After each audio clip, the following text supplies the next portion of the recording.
म्हणजे मला खूप युनिक वाटतं की ना गव्हर्नमेंट आता नॉर्मल लोकांना ग्रँटेड नाही घेणार. नेपाळमध्ये जे करेक्ट घडलं ना करेक्ट. त्यामुळे हे जे सगळं चालू आहे. म्हणजे मी आता बदलापूरचा असल्यामुळे मला ना ट्रॅव्हलिंग वगैरे, ट्रेन, रस्ते हे ना मला कळलं की खूप ग्रँटेड घेतलं जातं हो आपल्याला. हो. रस्त्यात खड्डे ना असे खड्डे असतात की एखाद्याचा जीव जाईल. बरोबर. ट्रेनला इतकी गर्दी असते की कोणीही पडून म्हणजे ही थोडी ना व्हॅल्यू आहे आपल्या लाईफची की बरोबर. की तुम्ही ऍक्सिडेंट होत आहेत तुमचे. तर आपण टॅक्स पे करतो, आपण प्रत्येक गोष्टीला टॅक्स पे करतो ह्या देशात.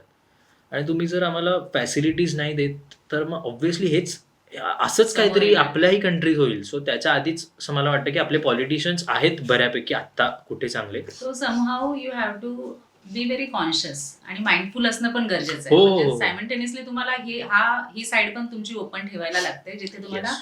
माइंडफुल राहावं लागतं, जिथे तुम्हाला तुमचं कल्चर, व्हॅल्यूज आणि हे म्हणजे ठीक आहे तुम्ही मान्य म्हणजे एका वेगळ्या अँगलने मान्य नसाल करत की ठीक आहे आपण असं स्ट्रेट फॉरवर्ड असलं पाहिजे, इथे तुम्ही मान्य नाही करत, पण एका साईडला तुम्ही हे पण कॉन्शियसली वागता की नाही आपण इथे शुगर कोट केलं पाहिजे किंवा इथे थोडंसं आपल्याला सांभाळूनच वागलं पाहिजे, कारण की नाही आपले व्हॅल्यूज हे आपल्याला अलाव नाही करत आहे, आपलं कल्चर हे आपल्याला अलाव नाही करत आहे. सो हा भाग पण आहे.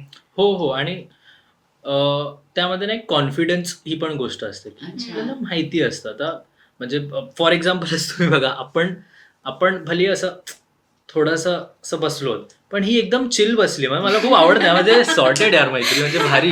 तुझी चिल बसली आहे, तिला माहिती आहे हे भारीच आहे, हे होणार आहे. सो ही गोष्ट खूप छान आहे, ज्यावर अडॅप्ट करण्यासारखी की यार कमाल आहे यार. असं हा कॉन्फिडन्स थोडा मी अजून शिकेन.